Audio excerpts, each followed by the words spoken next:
célula más diferenciada es el queratinocito superficial, ¿sí? Que prácticamente ha perdido todas sus organelas, pierde todas sus organelas, y donde predomina, digamos, los filamentos de queratina. Pero bueno, si nosotros hablamos de eso, tenemos que saber lo que son los filamentos de queratina, cómo son las uniones intercelulares, qué es lo que me define, por ejemplo, que un estrato sea espinoso, es la gran cantidad de esmosomas que tiene. Entonces, cada vez que pedimos un tema de histología, siempre vamos a hablar del tema de biología molecular, que está relacionado con esa estructura en particular de la cual estamos hablando en histología, ¿sí? Eso como para que lo tengan en cuenta al momento que vayan a estudiar y preparen, sobre todo lo que son las presentaciones orales. Digamos, es una materia que, si bien es cierto, tiene 4 asignaturas, lo que buscamos es que cuando ustedes desarrollen un tema puedan ir integrando todo. Entonces, en estos temas que vienen ya tienen un recorrido hecho digamos, a través del año, hay contenidos que ya los tienen, entonces vamos a tratar de ir integrándolos y repasándolos para atrás, cosa de que sea un último módulo que empezamos, que sea un módulo bien integrado, ¿sí? O sea, vemos lo de ahora y vamos repasando lo de los temas anteriores. ¿Me siguen más o menos lo que, no sé si está más o menos claro?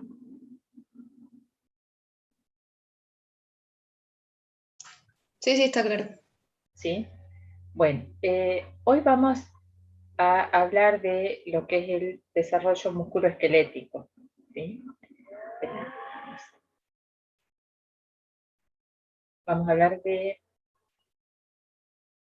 Recording in progress. Bueno, vamos a hablar de lo que es el desarrollo musculoesquelético. Es una primera parte, no vamos a hablar del desarrollo de miembros, vamos a hablar en general, y vamos a tratar de ir revisando esos temas como les comentaba antes. El tejido óseo siempre va a derivar del tejido mesenquimático, ¿sí? Mesenquima no es lo mismo que decir mesodermo. Mesenquima es tejido conectivo laxo. De hecho, el mesénquima del cual se va a originar el hueso puede tener distintos orígenes según las regiones que estamos analizando del cuerpo. Entonces, en el tronco va a venir fundamentalmente de los esclerotomas de los somitas. ¿Se acuerdan que nosotros teníamos un mesodermo paraxial, un intermedio y un lateral?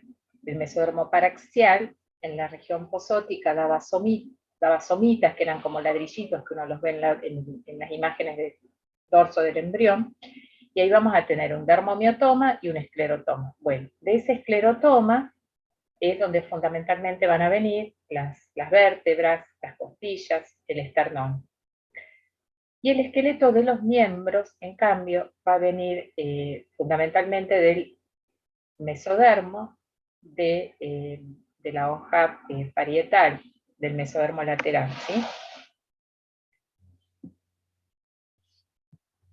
En la cabeza, el origen del esqueleto es más complejo. Vamos a tener en general los huesos que conocemos como los huesos de la calota craneana, donde vamos a tener que se deriva directamente de lo que es,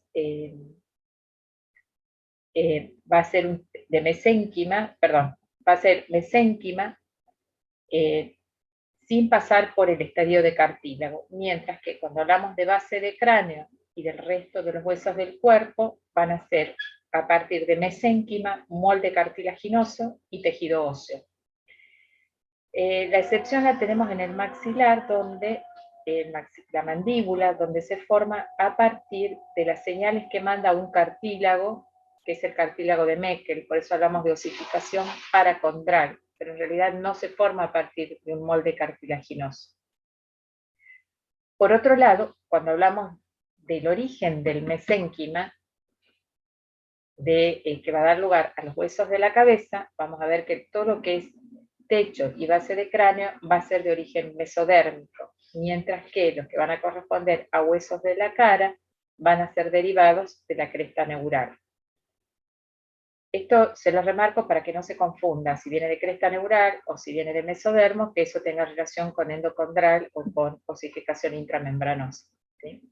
El origen de mesodermo o de cresta neural es por localización. Entonces, lo que es cráneo y base de cráneo, fundamentalmente va a ser del mesodermo, mientras que lo que es cara va a ser más de cresta neural. En cuanto a tipos de osificación, lo que es cráneo sin base de cráneo, va a ser osificación intramembranosa, y lo que es base de cráneo y cara, osificación endocondral. Bueno, toda esta osificación se va a iniciar lo vamos a tener que toda esta osificación se va a iniciar en la vida intrauterina. Y se continúa hasta, el proceso de osificación se va a continuar hasta la edad adulta, hasta la pospubertad, donde se produce la, digamos, toda la osificación definitiva del cartílago que se había formado en la vida intraembrional. Entonces, fíjense, en un embrión de 9 milímetros ya tenemos que se están formando vértebras sacras, los esbozos de los miembros, el complejo de la base de cráneo, y se están formando las primeras vértebras, ¿sí?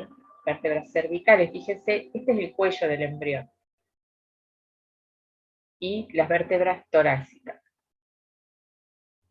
Esto es un poco lo que les comentaba. Nosotros tenemos los huesos del cráneo, fundamentalmente, van a tener osificación intramembranosa, es decir, a partir del mesénquima, voy a tener que esas células mesenquimáticas van a empezar a desarrollar centros de osificación, y a partir de esos centros de osificación vamos a tener células osteoprogenitoras que van a formar osteoblastos, y los osteoblastos a su vez van a sintetizar matriz osteoide, y a partir de ahí se va a hacer la estructura del hueso, que va a pasar por una etapa de hueso inmaduro primero hasta tener el hueso maduro.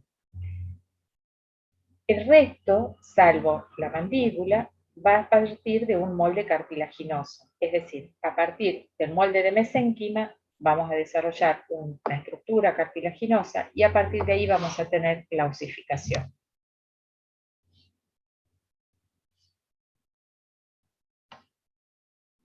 Eso es lo que les estaba contando. Un elemento que es muy interesante es cómo estas células mesenquimáticas van migrando y cómo se producen las señales que van a hacer que esa célula mesenquimática se vaya a diferenciar en célula osteoprogenitora o en célula progenitora de cartílago, ¿sí? Que es la que se ubica en el pericóndilo. Esto aquí es muy importante, cómo estas células mesenquimáticas van a interactuar con los elementos del entorno inmediato, que son los que les van a dar las señales para esa diferenciación. Mayoritariamente vamos a tener las señales que van a pasar por láminas basales de epitelios o componentes de la matriz extracelular. Estas señales van a variar y van a involucrar una articulación, una integración entre el epitelio y el mesénquima. Y a su vez van a estar relacionados también señales que se deriven del mesénquima hacia el epitelio para lograr esa diferenciación. El ejemplo lo tenemos, por ejemplo, cuando hablamos del desarrollo del tubo neural, donde vamos a tener señales del epitelio neural hacia el esclerotoma que va a formar las vértebras, señales del esclerotoma que recibe del epitelio cutáneo.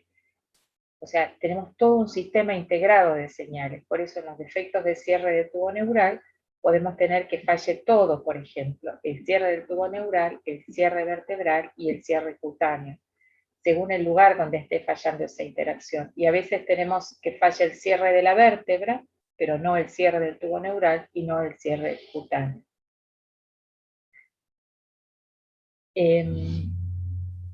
Estas señales, bueno, pueden ir directamente hacia programas osteogénicos o hacia programas condrogénicos. Va directamente a programas osteogénicos, por ejemplo, en los huesos del cráneo, y hacia programas condrogénicos, que son los que vamos a tener en los huesos que van a formar un molde cartilaginoso previo. Y acá son importantes, por ejemplo, todas las moléculas de adhesión que van a hacer que estos grupos de células se reconozcan como células del mismo tejido.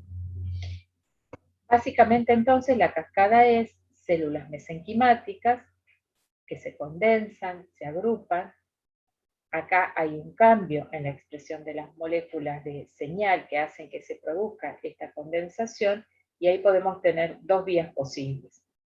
Una vía que va hacia la formación directamente de hueso, ¿sí? Y una vía, y acá vamos a tener la diferenciación hacia osteogénico. Este sería el camino de la osificación intramembranosa. Fíjense, acá aparecen estos genes, no es para que los recuerden en este momento, pero fíjense que tenemos genes RUNX, ¿sí? Y la síntesis de colágeno 1, que es característica va a ser característica de la matriz osteoide, ¿sí? Fíjense, entonces este sería el modelo de desarrollo de osificación intramembranosa de los huesos de cráneo.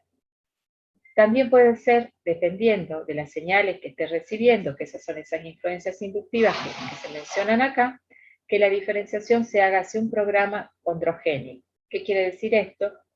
Que vamos a tener activación de genes, acá se menciona SOX9, SOX5, SOX6, pero fíjense a qué llevan.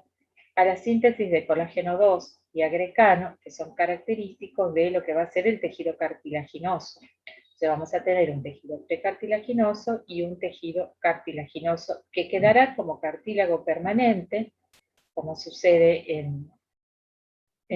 por ejemplo, en el cartílago articular, o puede ser un cartílago transitorio que después vaya a dar, que se vaya a osificar para formar hueso, o que permanezca durante un cierto tiempo como el cartílago de crecimiento, y después culmine, se cierre finalmente, como les decía antes, cuando se termina por las influencias hormonales, en general cerca de los 20 años. Entonces, nosotros podemos tener una vía que lleve a cartílago, una vía que llegue directamente a hueso, una vía que llegue a cartílago, que quede como cartílago maduro, una vía que lleve a cartílago y que haga el molde cartilaginoso de osificación endocondral.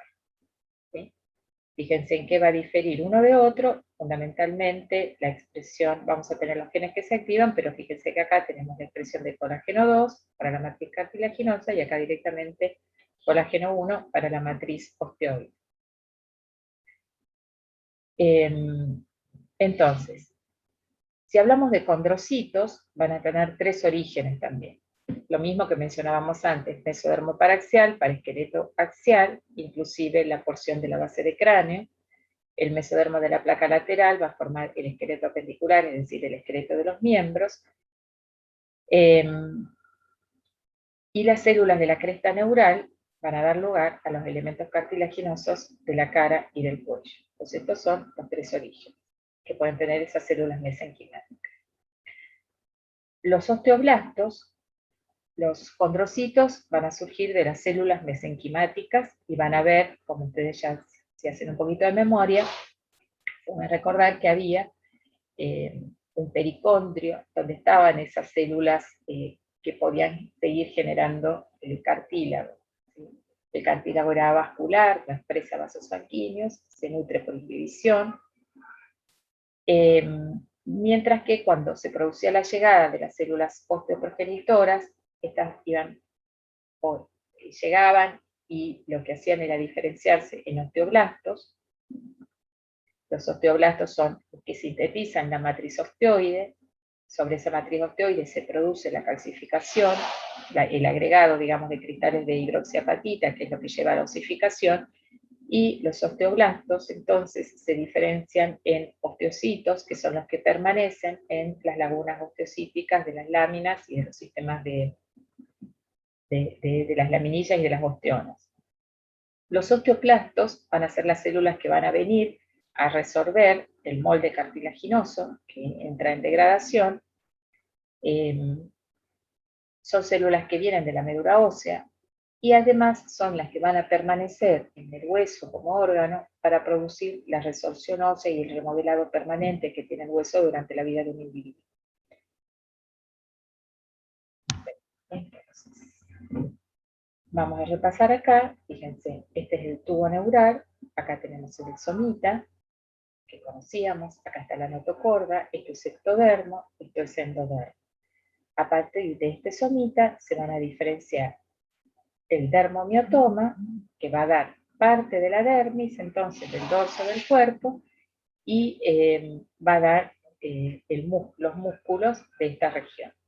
Y fíjense acá, el esclerotoma es un tejido conectivo laxo que va a empezar a rodear al tubo neural. En este esquema tenemos entonces el mesodermo paraxial, acá está el mesodermo paraxial, esta es el tubo neural, fíjense, por eso es paraxial, es paralelo al eje. Esta es una línea de tiempo. Fíjense acá cómo se diferencia, empieza la diferenciación del somita, y acá ya tenemos lo que va a ser dermomiotoma y esclerotoma. Dermomiotoma y las células del esclerotoma que empiezan a rodear al tubo neural. Tengo otro esquema para ver más o menos lo mismo, en los cortes que habitualmente nosotros estudiamos. Acá tenemos el mesodermo paraxial, esto es lo que protruye hacia la superficie formando el somita, mesodermo intermedio, y acá tenemos el mesodermo lateral. Entonces esta hoja del mesodermo lateral, como veíamos antes, también genera mesénquima, que es capaz de dar los huesos apendiculares, ¿sí? Los huesos de los miembros. Y acá se va a generar músculo, que ahora vamos a ver qué es lo que pasa con el músculo del miotoma. Acá está el esclerotoma, rodeando el tubo neural, y el esclerotoma, que va a ser el borde cartilaginoso, que va a formar la vértebra. Fíjense que acá vamos a tener músculo, músculo, este es el epímero que se llama, y este es el hipómero. El epímero va a formar los músculos dorsales, y el hipómero va a formar los mioblastos para los músculos de la cara lateral y anterior. Bueno, el esclerotoma se va a fragmentar en bloquecitos, que si uno los ve son similares a lo que conocemos de las vértebras. Cada esclerotoma a su vez va a tener una porción craneal y una porción caudal, ¿sí? Y la expresión génica que va a tener en una y en otra va a ser distinta. La porción caudal es más densa en células, tiene mayor proliferación, y la porción craneal tiene menor densidad celular y menor proliferación. Estas dos porciones están divididas, ¿sí? Por una línea, que no importa, pero va a estar dividida, ¿sí? Pero ¿qué es lo que va a pasar? Que la mitad craneal de un esclerotoma se va a unir con la mitad craneal del otro esclerotoma para formar una vértebra. O sea que cada una de las vértebras va a tener, no se corresponde exactamente con un esclerotoma, sino con la porción caudal y uno y la porción craneal del otro, ¿sí? Fíjense, acá tenemos el tubo neural, acá está el esclerotoma con su correspondiente miotoma, el esclerotoma con su correspondiente miotoma, y esta es la línea que separa la porción craneal de la porción caudal. Una vértebra se va a formar con la porción caudal de un esclerotoma y la porción craneal del otro esclerotoma. ¿Qué es lo que hace esta línea? Por esta línea van a emerger las raíces del tubo neural, ¿sí? Entonces, por eso las raíces, ¿sí? Este es el esquema que vamos a tener. Entonces, de cada uno de estos esclerotomas que se fragmenta, que tienen una porción craneal y caudal, fíjense cómo se fusionan para formar la vértebra. Y las raíces entonces van a pasar, van a salir, van a emerger del tubo neural para buscar su correspondiente miotoma. Lo van a hacer entonces atravesando esa hendidura, esa fisura que se llama de von Kepler, pero no importa, no hace falta que nos acordemos, ¿sí? Y ahí van a alcanzar su músculo correspondiente.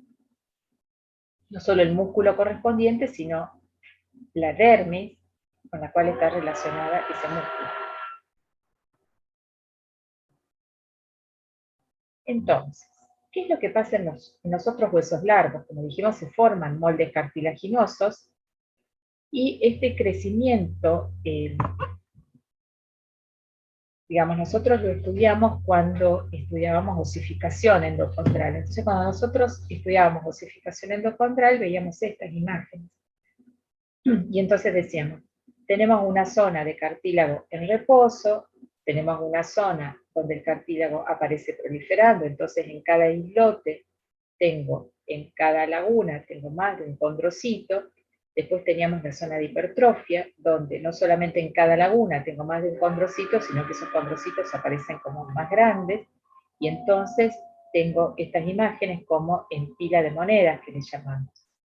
Y finalmente se produce, al llegar el vaso nutricio, se produce la necrosis de estos condrocitos, y al llegar el vaso nutricio y producirse la necrosis de los condrocitos, van a llegar células capaces de resolver esos condrocitos necróticos, esa matriz cartilaginosa que ya está no vital, y las células osteoprogenitoras, osteoblastos, que van a reemplazar la matriz cartilaginosa que está siendo reabsorbida por una matriz osteoide, y sobre esta matriz osteoide es donde se va a producir el depósito de los cristales de hidroxiapatita para producir la osificación. Entonces, no es que los cartílagos, los condrocitos no se transforman en osteoblastos, y no se diferencian en osteoblastos. Los condrocitos se mueren. El cartílago es avascular, cuando llegan los vasos sanguíneos, esto precipita el depósito de calcio y la muerte de los condrocitos. Pero ese depósito de calcio en la matriz no es osificación. La osificación se va a producir cuando las células osteoprogenitoras que llegan con ese vaso nutricio se diferencian en osteoblastos, los osteoblastos sintetizan matriz osteoide, se depositan ahí los cristales de hidroxiapatita, mientras que los osteoclastos, que llegan también con ese vaso nutricio, van a producir la degradación de la matriz ósea. Eso lo vamos a ver en otro esquemita.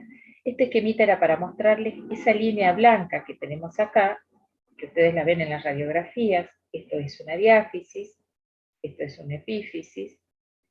Esa línea blanca que es este cartílago que tenemos acá, y este cartílago que permanece en estado cartilaginoso, que va a permitir la elongación del hueso, es decir, el crecimiento del hueso en longitud. Esta placa, cuanto más es más grande, cuando es menor la edad del individuo, y cuando decimos que se cierra el cartílago epifisario, cuando culmina la osificación de este cartílago epifisario. O sea que durante el crecimiento tenemos factores que van a estimular el desarrollo del cartílago, y vamos a tener factores que van a estimular vías que van en un sentido, vías que vienen para osificar, para mantener abierto ese cartílago, y vías que van a estimular el cierre del cartílago. Acá entran muchos factores que son factores hormonales, señales entre las células, factores de crecimiento, mucha influencia genética, mucha influencia del ambiente, porque para todos estos procesos nosotros necesitamos energía, nutrición, influye también la actividad física, ¿sí? Es bastante complejo estudiar el crecimiento. Bueno, acá esto volvíamos, perdón, acá se me intercaló aquella diapositiva, la menciono, pero bueno, se intercaló, no iba ahí. Esto era para recordar, terminar los esclerotomas, cómo se forma de la porción craneal y caudal de cada uno, son combinados, y por donde emergen las raíces nerviosas por la vértebra inferior, digamos, ¿sí? En relación, acá tenemos la quinta raíz, y acá tenemos cuarto y quinto segmento, ¿sí? Bueno, acá tenemos lo mismo, acá tenemos el molde cartilaginoso, y como es el desarrollo de la vértebra con la porción caudal y craneal de cada uno. En el medio queda el disco intervertebral y queda la notocorda, como el núcleo del núcleo pulposo, ¿sí? Que después esto va a ser reemplazado por tejido mesenquimal. Pues de cada una de las vértebras van a salir prolongaciones laterales que a nivel torácico van a formar las costillas. De condensaciones mesenquimáticas que forman barras, estas condensaciones que forman barras van a formar el esternón. Cada arco costal, cuando llega al esternón, mide la osificación de esa zona, por eso quedan como cartílagos condrocostales. Hasta la edad adulta, que se terminan de osificar. ¿Qué pasaba con el miotoma que les mencionaba antes? Bueno, esos miotomas van a dar una porción dorsal, que es el epímero, y una porción ventral, que es el hipómero. Acá se van a diferenciar los músculos paravertebrales, y a partir del hipómero, los músculos de la pared corporal laterales, los músculos intercostales, y anteriores, por ejemplo, los rectos anteriores. Bueno, aquí sí lo de la osificación, fíjense, en la iniciación tenemos el mesénquima, la diferenciación a colágeno, perdón, a tejido cartilaginoso, a molde cartilaginoso, colágeno tipo 2, acá el desarrollo del molde cartilaginoso, y cuando llega el agujero, cuando llega el vaso nutricio, eso va a provocar que en la zona donde entre ese vaso nutricio, el pericondrio, que eran células madres, va a diferenciarse en células osteoprogenitoras. Estas células osteoprogenitoras van a empezar a formar osteoblastos, y eso va a condicionar, digamos, el inicio de la osificación, este manguito, el manguito que le llamamos manguito osificado, manguito de hueso, que va a iniciar la osificación de la diáfisis. Los cartílagos, la matriz cartilaginosa se va a calcificar, las células cartilaginosas se van a hipertrofiar y se van a necrosar, los osteoclastos, como decía, van a producir la resorción ósea, y acá se va a producir la síntesis de hueso esponjoso.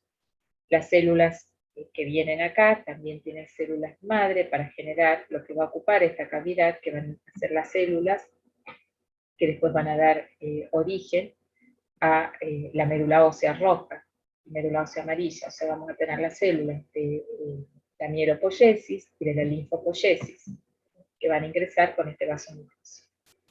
Acá entonces se forma la diáfisis. Algo similar va a suceder cuando ingrese un vaso nutricio a esta zona, que es la zona epifisaria, y va a formar los núcleos secundarios o los núcleos epifisarios. Pero entre las dos, entre la diáfisis y la epífisis, va a permanecer este cartílago que les mostraba antes, que le llamamos cartílago de crecimiento, cartílago metafisario, ¿sí? Que es el que va a permitir que siga habiendo cartílago, que esté en reposo, que prolifere, que se hipertrofie y que se muere, para permitir el crecimiento en longitud del hueso. Cuando se termina de calcificar este cartílago, se produce ya la detención del crecimiento. Bueno, esto es lo que contamos acá. No me voy a detener en esto porque ya lo mencionamos. Pero les quiero mostrar acá este esquemita donde marcamos lo que es la epífisis, la diáfisis, la ubicación del cartílago de crecimiento, cartílago en reposo, el cartílago que prolifera, acá tenemos el hipertrófico y la muerte del cartílago. Y fíjense acá algunos de los factores que intervienen, entre ellos FGFR3. FGFR3 es el receptor del factor de crecimiento fibroblástico tipo 3. Este receptor de crecimiento fibroblástico tipo 3 se va a expresar a este nivel en el cartílago de crecimiento. Y les voy a mencionar ahora una alteración, digamos, que se produce a consecuencia de mutaciones en el receptor tipo 3 del factor de crecimiento, ¿sí? La condroplasia, ustedes la conocen porque es la forma más común de baja talla que tiene desproporción corporal. Entonces nosotros en general lo que vemos es que tiene una frente prominente, tiene miembros cortos, pero tiene miembros cortos porque tiene la raíz de los miembros más cortos, o sea, tiene un acortamiento femoral y tiene un acortamiento humeral. Después las manitos tienen una disposición particular que le llamamos en tridente, o sea, hay deditos que van, hay un aumento de la distancia entre el tercero y el cuarto dedo, que es lo que le da la forma de tridente, y los deditos obviamente son más cortos. Hay una hiperlordosis, y lo que está afectado acá es fundamentalmente la osificación endocondral, ¿sí? Está afectado la capacidad de ese cartílago de crecimiento de mantenerse abierto. Y entonces es un cartílago de crecimiento que se cierra antes. Y ahí les pregunto, por ejemplo, uno mira y dice, bueno, está más afectada la longitud de los huesos, ¿sí? Como vemos acá, fundamentalmente de fémur y húmeros. Los huesos de los miembros es lo que uno más nota, por eso hablamos de baja talla, se habla de baja talla importante, enanismo, ¿sí? Pregunta entonces, ¿por qué están tan afectados estos huesos? ¿Qué opinan? ¿Qué piensan?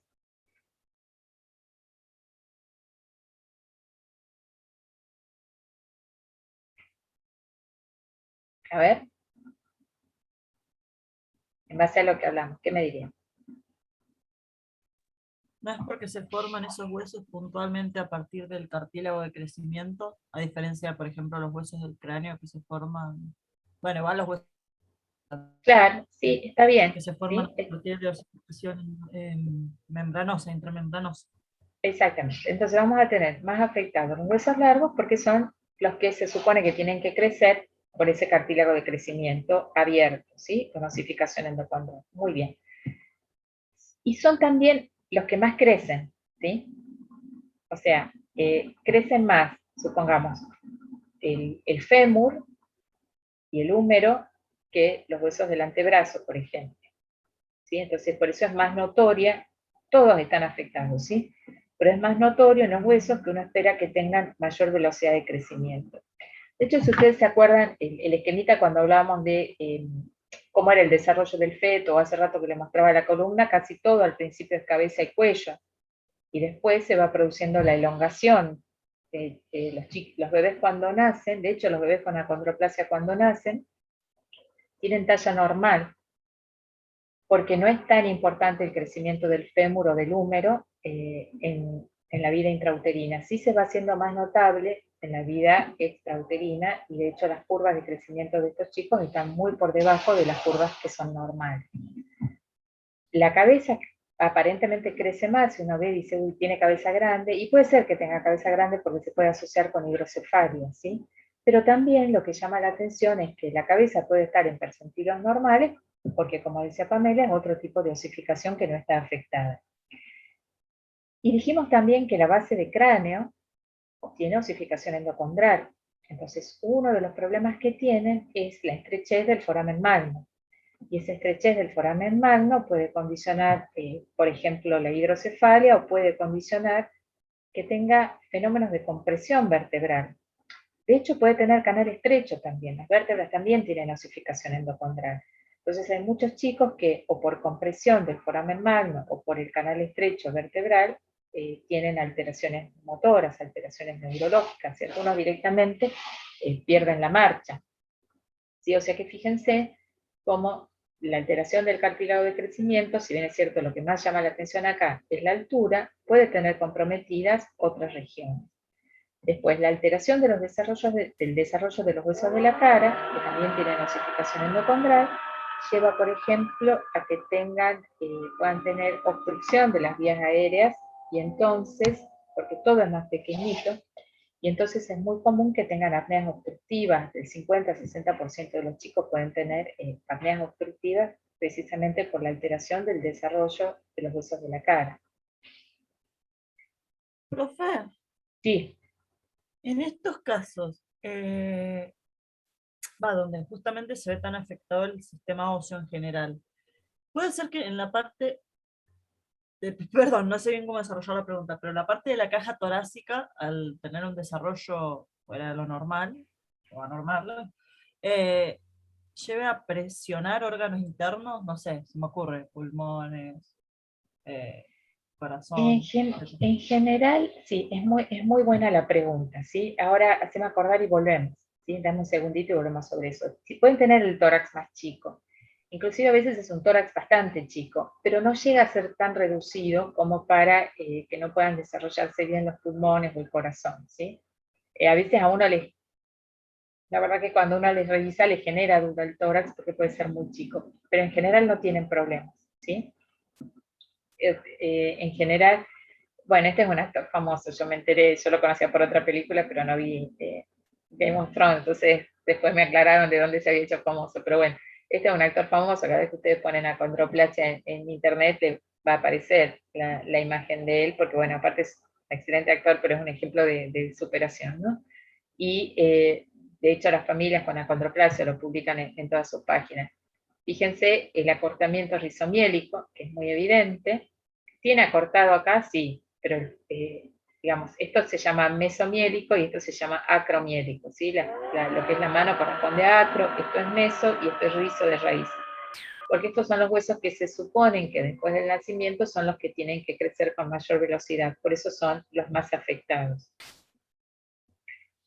Este es un niñito, ¿sí? Y cuando uno ve la radiografía, no les elegí una buena radiografía, pero lo que uno ve acá, no hay tanto acortamiento, fíjense que acá es más o menos la misma longitud, en cambio acá esto es sensiblemente más corto que el antebrazo. Pero se ve, acá hay unas espículas, que no se alcanzan a ver bien en esta plaquita, pero bueno, tiene características radiológicas que son bien destacadas, y tiene una radiolucencia, esta parte es más clara, la parte de la epífisis es más clara que lo que es la zona de la diáfisis, ¿sí? Este es un aspecto muy típico, muy afectado, en general no se ven así, esta creo que corresponde a otra patología, que es la que les voy a mencionar dentro de un ratito por las características que tiene. Lo habitual es que cuando nazca se vea igual que un recién nacido normal. Y bueno, acá tienen un niñito, el acortamiento rizomiélico, lo que vos mencionabas, Pamela, el tórax es chico, es más chico que el que uno espera, es más corto, ¿sí? Pero en general no tienen problemas respiratorios. La cabecita puede tener una frente prominente, el aspecto facial es muy diferente en un individuo y en otro, hay algunos que tienen una carita característica, otros no tanto, y acá tienen el acortamiento rizomiélico, y fíjense también hay curvatura de los miembros. Bueno, FGFR3 es un receptor con actividad tirosinquinasa. Esto viene en el capítulo que viene, que vamos a ver, ¿sí? Hay distintos tipos de receptores. Hay receptores que están ligados a proteína G, hay receptores que pueden atravesar las membranas, que pueden difundir con el ligando, que se unen con el ligando dentro de la célula y pueden difundir y llevar su señal al núcleo. Y están estos receptores, que son muy importantes, que los conocemos como factores de crecimiento, que son receptores, que son proteínas de transmembrana, que en el interior celular tienen actividad de tirosinquinasa. Decimos que son receptores de transmembrana porque tienen un dominio extracelular, un dominio intracelular, que si nosotros recordamos la síntesis proteica, acá tiene una señal de anclaje cuando se sintetiza, para que quede anclado en la bicapa lipídica. Entonces, dominio de transmembrana, dominio intracelular, donde tiene actividad de tirosinquinasa, y un dominio extracelular, que tiene esta estructura, que es lo que hace que nosotros le llamamos dominios tipo inmunoglobulina. Tiene dos dominios tipo inmunoglobulina o inmunoglobulina-like extracelular, ¿sí? 3 dominios. Este receptor está inactivo habitualmente, salvo que llegue su ligando, que puede ser un factor de crecimiento, ¿sí? Entonces, cuando llega este factor de crecimiento, el receptor se dimeriza, es decir, se va a unir con otro similar, y entonces ahí va a producirse la activación del dominio tirosinquinasa. ¿Y qué va a hacer? Va a fosforilar a otras proteínas hasta llegar a un factor de transcripción que se va a unir al ADN y va a generar otras proteínas a su vez son las que van a producir el efecto. ¿Dónde se expresa? En ese cartílago de crecimiento, en esa placa de crecimiento.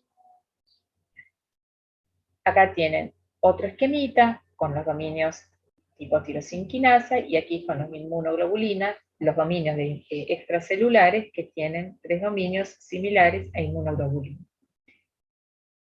Esto que les marco acá son mutaciones posibles, mutaciones conocidas, hay muchas, pero acá tenemos ejemplos de mutaciones. Y veamos cómo hay la mutación en posición 380 en el dominio, en el aminoácido 380 del dominio transmembrana, es la que puede dar acondroplasia, ¿sí? El 95-97% de los casos de acondroplasia son por una mutación en esta posición. Si hay mutaciones en otro lugar, podemos tener otras alteraciones, ¿sí? Como por ejemplo la displasia tanatofórica, que es, tiene las mismas características que hay en la acondroplasia, pero todo más grave, ¿sí? Es decir, el acortamiento es más temprano, entonces, digamos, la talla final de un niñito al nacimiento con acondroplasia puede ser de 49, 50 centímetros, es decir, es una longitud normal, un recién nacido, mientras que el niño con displasia tanatofórica al nacimiento tiene 32 centímetros, 33 centímetros, o sea, es muy cortito. Ese acortamiento de los miembros hace que se vean las piernas como con mucho pliegue, como que hay exceso de piel debido a ese acortamiento extremo de los miembros. Y acá sí aparece, Pamela, lo que vos mencionabas, que es el tórax muy pequeño y esa imposibilidad por ese tórax tan pequeño de poder respirar. Es más, no hay desarrollo pulmonar intrauterino. Entonces, son de las displasias esqueléticas que se llaman, o sea, las alteraciones en el tejido esquelético, que son letales, son incompatibles con la vida, ¿sí? Entonces, fíjense cómo un cambio genético en un lugar va a ocasionar una condición genética que se llama acondroplasia, que con problemas, pero es compatible con llegar a una vida adulta, ¿sí? Mientras que cuando está en otra posición, la alteración es tan grave que es incompatible, genera un cuadro que es incompatible con la vida. También pasa acá con mutaciones en el dominio tirosinquinasa tipo 2, que da displasia tanatofórica tipo 2, o puede dar este síndrome que es parecido a la acondroplasia, pero también con mucha hiperpigmentación y con muchas alteraciones. Y este otro que tenemos acá, estas mutaciones en posición del aminoácido 540, dan otro cuadro que se llama hipocondroplasia. La hipocondroplasia puede tiene una alteración en el crecimiento, tiene un acortamiento rizomiélico de los miembros, pero la talla que puede tener puede ser cuando uno lo pone en las curvas de crecimiento, puede estar en percentilo 3 o entre el percentilo 3 y 10 de las tallas de los individuos que no tienen alteraciones en el FGFR3. ¿Me siguen? O sea, son tallas normales bajas. Algunos tienen baja talla, pero en general son tallas normales bajas. Sí tienen, que llaman la atención, cuando uno los ve, tienen el acortamiento rizomiélico, o sea, parece que tienen como los bracitos más cortitos, las piernas más cortitas y el tronco más largo, o sea, visualmente se llama la atención por eso, pero en realidad su talla es una talla que puede estar muy cercana a los normales bajos, y si además tiene otros factores genéticos, como ser hijo de padre alto, seguramente su talla va a ser, cuando uno lo percentile, la talla le da en valores adecuados, ¿sí? Entonces, fíjense cómo cambios genéticos en distintas posiciones de un mismo gen se van a expresar en la proteína como cambios genéticos en distintas posiciones de los aminoácidos y pueden generar desde una condición leve que pasa completamente desapercibida, generalmente como en la hipocondroplasia, a una condición que es incompatible con la vida, como puede ser una displasia tanatofórica. ¿Sí? ¿Me siguen lo que les estoy comentando? Sí, Sí, profe. ¿Sí?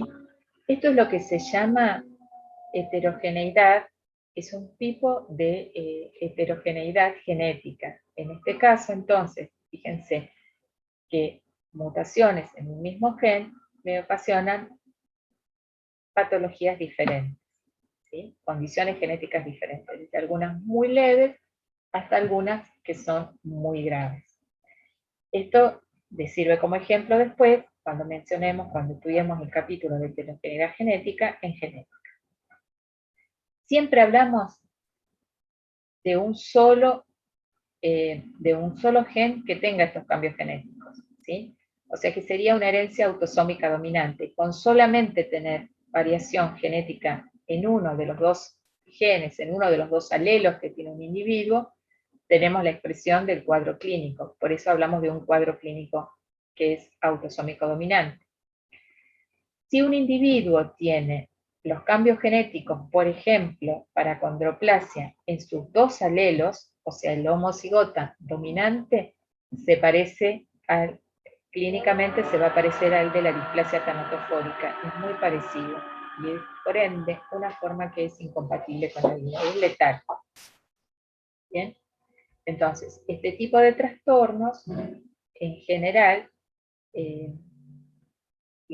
van a ser la condroplasia cuando se presenta en homocigosis dominante, se va a parecer a la displasia tanatofórica y va a ser letal. Y la hipocondroplasia, que es ese cuadro leve que les comentaba, si aparece como homocigota dominante, clínicamente se va a parecer más a una condroplasia. ¿Bien? ¿Qué les quiero decir con esto? Recordar entonces, y si tiene dos mutaciones de esta, directamente se detiene en la embriogénesis, ¿sí? No avanza cuando son estas mutaciones tan grandes. Entonces, fíjense la variabilidad de fenotipos que puedo tener por mutaciones en el gen que ocasionen cambios en distintas porciones de la proteína.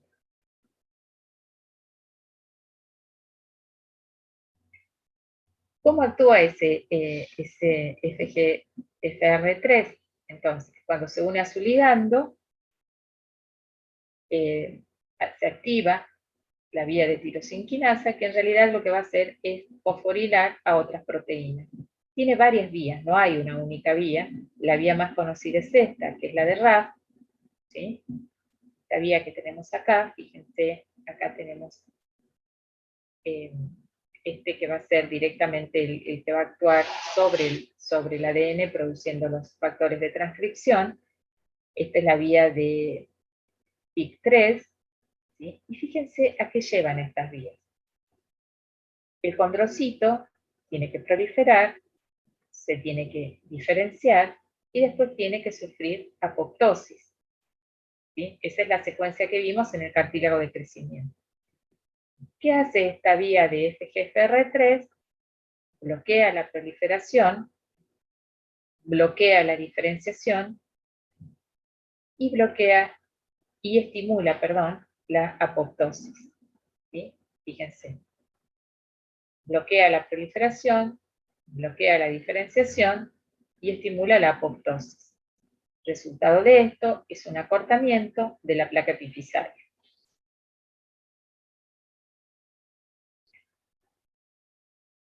¿Sí? Esta sería la vía inhibitoria. Receptor, actividad de tirosinquinasa, acá la hemos simplificado a una sola vía, la vía del RAS, que es la vía más conocida, y eso llega hasta el factor de transcripción del núcleo y produce ese efecto que mencionábamos antes.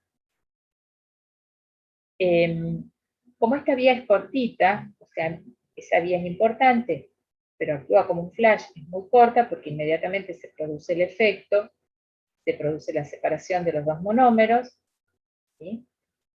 Entonces es una vía regulada. Y tiene a su vez otra vía regulada que la inhibe. Este es el receptor del factor natriurético atrial tipo C, NPRB se llama ese receptor. Este actúa por intermedio del GMP cíclico y fíjense que inhibe esta vía a nivel de RAF. Entonces, ¿qué hace FGFR3? Inhibe la proliferación del cartílago, pero está regulada por esta vía que le inhibe al inhibidor. Entonces, hay un juego entre estas dos vías que mantiene el crecimiento normal. ¿Qué es lo que pasa cuando hay una mutación en FGFR3, como la que mencionábamos antes? Se llaman mutaciones de activación, porque el receptor permanece activo aun cuando no tiene un ligando. O sea, continúa dando señales de inhibición, aunque no tiene pegado su señal, ¿sí? Continúa mandando señales de inhibición. Y si esta vía es normal, esta vía también es acotada, porque inmediatamente se inicia, este factor, que es el factor natriurético tipo C, tiene una vida media acotada. Que de esto se trata, siempre que ustedes tienen una vía, tienen otra que se le opone. De esto se trata el mantenimiento de la regulación, ¿sí? El mantenimiento del equilibrio. Entonces, este que es un inhibidor normal, se regula por un inhibidor que lo inhibe a él. O sea, la vía de NPRB es una vía inhibitoria del inhibidor. Pero cuando hay mutaciones, como las que les mencionaba antes, donde FGFR3 permanece activo aún sin unión del ligando, esta vía no alcanza, porque este factor que es normal es rápidamente degradado, tiene una vida media corta. Y eso hace que si el inhibidor permanece activo, le llamamos una mutación por activación.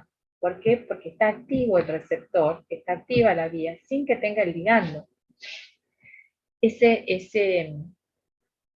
Esa vía permanece activa sin regulación, está escapando a las regulaciones, ¿sí? Y entonces lo que hace es acortar el cartílago de crecimiento.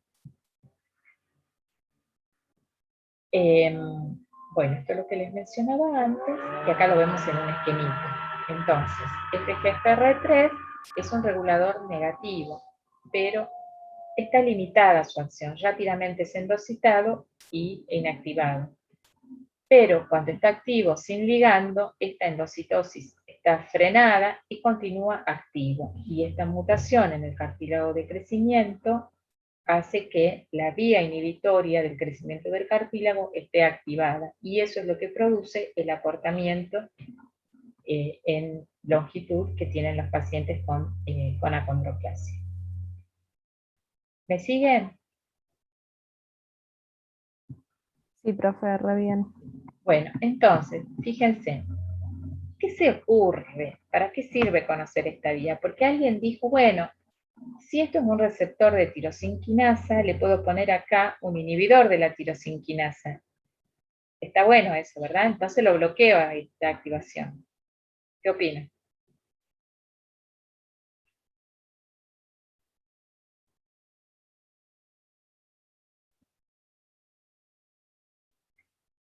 ¿Se podrá hacer eso?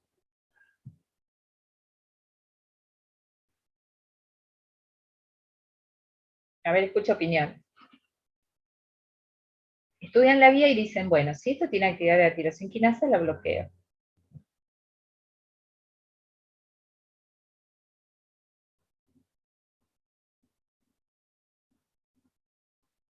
A ver qué opinan. Vamos, cuídense si no pasa nada.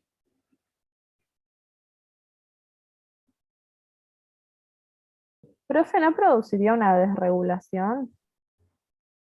Si esto está activo, sobreactivo, como pasa en la condroplasia, y yo le pongo un inhibidor de tirosinquinasa, porque tengan en cuenta que esto inhibe el crecimiento, ¿sí? Entonces, si yo lo bloqueo acá, ¿Activa el crecimiento? ¿Puede ser? deja de inhibir la inhibición, digamos. Podría ser, ¿sí? El tema es que hay muchos receptores tirosinquinasa en el organismo, entonces, ojo que hay ensayos de esto, ¿sí? Lo que uno tiene que tratar es que sea solamente en esta vía y no en otras vías. De hecho, los inhibidores de tirosinquinasa se usan, por ejemplo, para bloquear otros factores de crecimiento fibroblásticos u otros factores de crecimiento que están relacionados con cáncer y se usan los inhibidores de tirosinquinasa. No están dando buenos resultados todavía, pero en el plano teórico podría funcionar, ¿sí? ¿Y qué pasa si yo activo, por ejemplo, cuál es el problema que tengo en la vía regulatoria? Que si esta está sobreactivada, esta no. Entonces, la vía normal, que regula la vía del FGFR3, no alcanza. Entonces, tengo demasiado estímulo de este lado para que esta lo inhiba, es demasiado alto. Entonces alguien dice, bueno, ¿y si le prolongo la vida media a CNP, al factor natriurético? ¿Qué opinan? Porque este tiene una vida media corta, ¿sí? O sea, actúa y inmediatamente es degradado. ¿Qué les parece si uno logra hacer un factor natriurético que tenga una vida media más prolongada?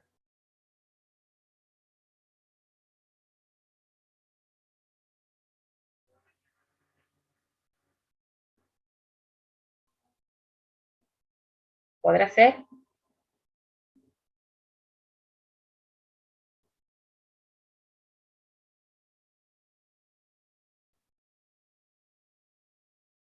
No, no sé, profe.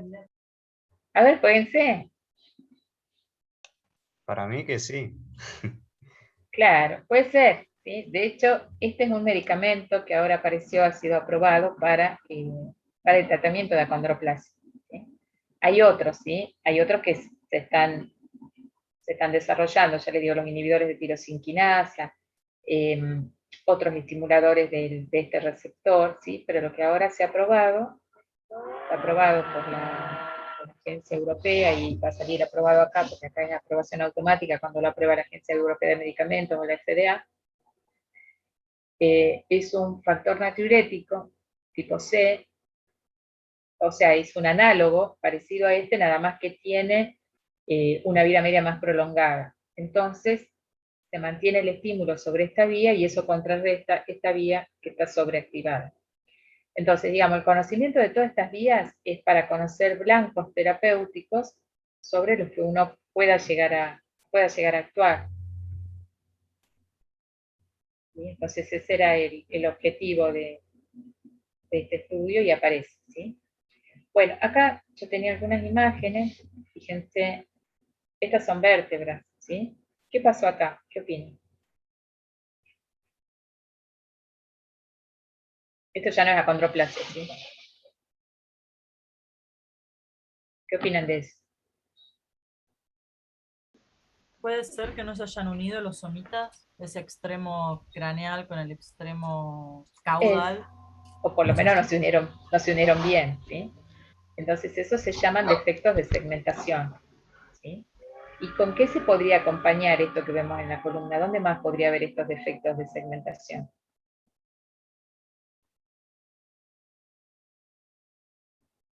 ¿En las extremidades?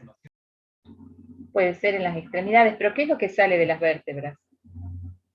De las Afasia torácicas. nerviosa. Nervios.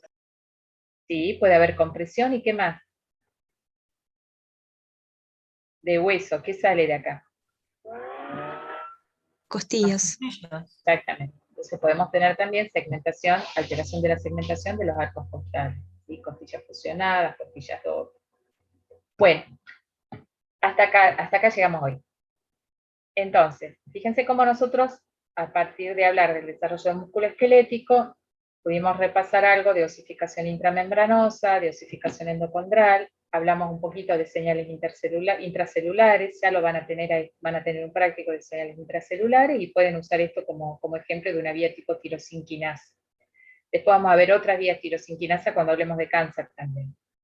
Y fíjense ¿qué son estas? Son vías que uno conoce porque ahí hay fármacos que se están diseñando para tratar de corregir condiciones genéticas como la que mencionábamos antes de la acondroplasia. Así que bueno, este es el desafío, esta es la medicina que van a tener ustedes. Nosotros estamos viendo los primeros medicamentos dirigidos a cambios genéticos, pero esto para ustedes va a ser una realidad de todos los días. Nosotros estuvimos años estudiando cómo actuaban los antibióticos en las bacterias. Ustedes van a tener este tipo de terapia al alcance y van a hacer las recetas de todos los días. Así que sí, una cosita más, el desafío de aprender esto va a ser prácticamente de ustedes, o sea, nosotros le damos unas pequeñas herramientas, pero fíjense que ninguno de los profesores que van a tener a lo largo de la carrera, en los próximos 4 años que ustedes se tienen que recibir, va a tener experiencia en el uso de estos medicamentos porque son nuevos, ustedes durante toda su vida profesional los van a estar usando, esto y otros más obviamente. Sí, pregunta. En este caso, este fármaco que estábamos hipotetizando, ¿no? Sí. ¿En qué momento se usaría? ¿En qué momento de la vida del paciente? ¿Tendría que ser como en la niñez o primera infancia? Como para que Sí, sabes que es una pregunta muy importante. 2 palabras de esto. Los medicamentos en general es muy difícil que se haga prueba en niños. ¿Sí? Fíjense lo que pasó ahora con la vacuna del COVID, se empezó con adultos, los adultos firman un consentimiento y se podían colocar la vacuna. Todos los ensayos clínicos fueron en adultos. Cuando se tuvo bastante tiempo dentro de lo apurado que se estaba de uso en adultos, se empezó las pruebas en niños. En este caso, las pruebas se iniciaron en niños a partir de los 8 años, pero fíjense, ¿cuánto tiempo tiene de crecimiento rápido entre los 8 años y los 12 años? 4 años nada más. Y uno no es que, por ejemplo, no es que uno va a crecer lo mismo si le dan un medicamento, hormona de crecimiento o lo que sea que le corrija el problema de crecimiento que uno tenga, dependiendo de la causa, no es que uno va a crecer entre los 8 y los 12 años lo que podría haber crecido entre 1 año y los 12. No, va a crecer lo que tiene que crecer entre los 8 y los 12 años. ¿Bien?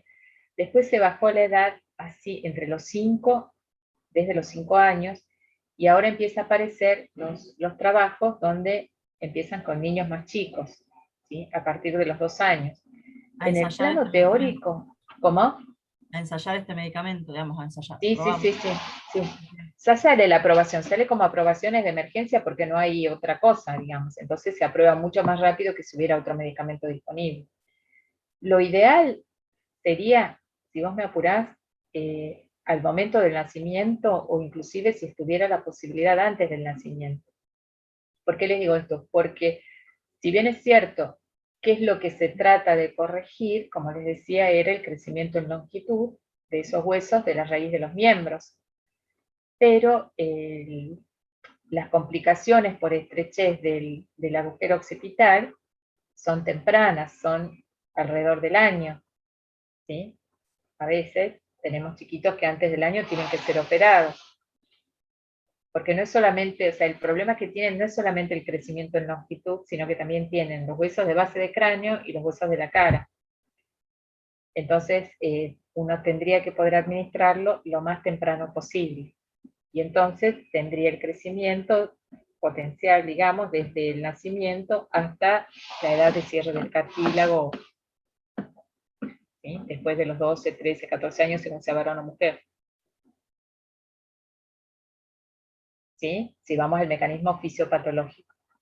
¿Qué ventaja tiene aparte que el péptido natriurético tipo C tiene poco efecto natriurético y tiene expresión predominantemente, que era la otra cosa que les comentaba, en el cartílago de crecimiento, es decir, que no tiene expresión en muchos órganos aparentemente, entonces es bastante específico de acción a ese nivel.